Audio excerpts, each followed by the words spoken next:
going peace, hello my loves, marhaba. I've decided that I'm going to create a tag video. It might be something that's already out there. I haven't seen it, so I'm going to create it. I'm going to tag all of you to do it. I get in these really reflective moods every so often. Today was one of those days when I sit and I like think about stuff. And I've been on YouTube for close to 2 years now, and I wanted to do a tag because I'm always thinking about these things, about the top 5 things that I've learned on YouTube, or that YouTube has taught me, I guess. I don't know, it's become such a big part of my life, and I've had these really exciting experiences and opportunities and moments with it, and so I was like, what are the top 5 things YouTube has taught me? As I was jotting, I realized that I was kind of more sentimental than I meant to be. YouTube has also taught me to like how to do winged liner and different places to apply blush and how to color match your foundation. So those are definitely things that YouTube has taught me, but for some reason I picked more sentimental ones. So let me know, what are the top things that YouTube has taught you? If they're 5, if they're 3, if they're 15, I want to know down in that comment section, or if you film a video, also film it and let me know. I'm going to tell you the top 5 things that I could think of that I jotted down, and yeah, let's just go from there. So the first thing that YouTube taught me was to be brave and to embrace being courageous and doing things that scare you, because really amazing opportunities can come out of it. If you go back and watch, probably my first video was the most jarring one, of how like nervous and scared I was to be here. But you know, throughout the first little while I was here, it was scary. It was scary to be like, okay, I'm going to turn this on, sit here and put this out for the world to watch. It really scared me. But as a result, in the last 2 years, I feel like the opportunities I've had, the people I've met, my voice has just become stronger. And so it doesn't necessarily have to be like, be brave and make a YouTube channel. I mean, it's just in life.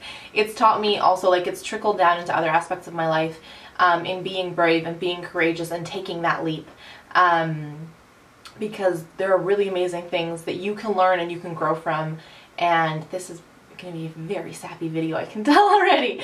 But yeah, that's the first. The second thing is to be open and receptive. I have met some of my best friends on this platform. I've met women that have changed my life, that I talk to every day now, that inspire me, that motivate me, that just, oh, it's fantastic. Like, I can't imagine, even if they're not people I talk to every day, they're people that I can catch up with, that will send emails or texts or whatever, and it's just, there's this network of support and love and reciprocity that at the beginning I was kind of iffy about. Like, I didn't know, like, I don't know how much, like, you're here and you're like, okay, I'm doing this, but like, how much do I want to branch out and be receptive?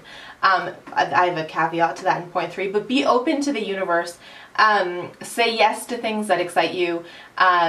If you know, the opportunity presents itself, just be open and receptive. I found that it on here, it's made me meet some amazing people, but it's something also that's trickled into like my professional life and when I was at school. Just saying yes to things that were exciting led me down these really cool paths that I didn't think of before. And just sort of like, even again at school, taking that time to get to know so-and-so in my class, or like if we're working on a project, taking the time to stop and like, let's go have a coffee, just kind of connecting with people when it felt right and when it seemed like it made sense. It was just like, it either became something where these were people that touched my life and were really close, or it became something where I was like, it was really cool and I got to know something about someone else and learn something new and just have that really human connection. So that's the second thing. The third one that goes hand in hand with that is to know where your boundaries are. When you're open and receptive and just like open-hearted, you can run the risk of getting hurt. It happens all the time. And I think the greatest lesson that I've learned both on this platform, where the relationships that have stemmed from here, or conversations that have stemmed out of here and kind of trickling down into the rest of my life, is know where to set my boundaries. When something, like, okay, not every email that sends you, hey, how's it going? What's your address? We should talk. Like, you don't just send out that kind of personal information to everyone. You obviously have to be careful. So that's kind of a first boundary, is protecting yourself against just like physical danger.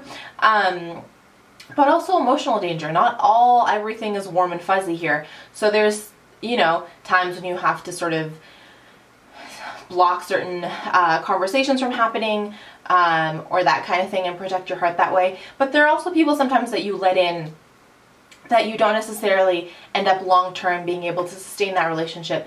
And I found that it doesn't mean that there are good people and bad people. It's just there's a bunch of different people on this earth, and we all have different needs and relationships. And so knowing your boundaries, knowing when you say, like, this is as much as I can give and that's it.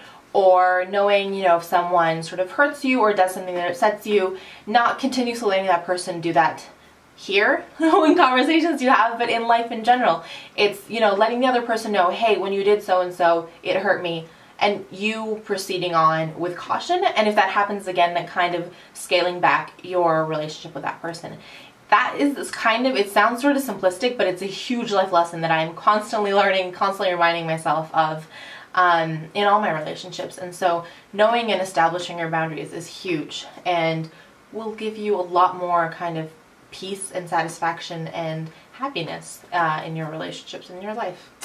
The fourth is you can't please everyone, and you shouldn't try. I didn't realize how much of a people pleaser I was until not even just recently, but in the last sort of year or so. Be it with the kind of makeup you do, the kind of videos you put on, whatever it is, you cannot possibly please everyone. Again, it extends beyond this platform. But just do what makes you happy, be a compassionate and caring human being, but know that at the end of the day, there are people that you're not going to please, and it's okay. They can do their thing, you can do yours, and the world will continue to spin. And the fifth thing is to live your life with passion and purpose. Being on this adventure and having this be something that really, really inspires me. Not everyone's always been on board with the YouTube thing, but I've realized that when you pursue things in your life that make you happy and make you live with passion, everyone else kind of understands what you're doing. Those voices of judgment kind of quiet down, like, oh, okay, and you are just such a happier, more fulfilled human being. So I think in general, YouTube has taught me how to just live with passion, live with purpose, and overall be a much happier human being. So that's enough zappiness for today. But let me know what YouTube has taught you. And let's do some points of positivity, and I will go before I get overly zappy. So my first point of positivity is this video. It's fun when I get to sit here and chat with you guys. And yeah, that's making me very happy. My second point of positivity is how my makeup turned out today. I'm really digging it. And my third point of positivity is a really lovely cup of iced tea that I had yesterday. I went to a Guerlain event and they were giving out free coupons for David's tea, and I went and I got a really good like goji berry iced tea. It was so good. But yeah, I might go get one now. Do I have time before dinner? We'll see. Maybe if I finish filming early, I'll go do that. Let me know what's always making you guys smile. Thank you guys for hanging out. I'm gonna go for now, but not without reminding you that life is just way too short to wear boring lipstick. Bye guys.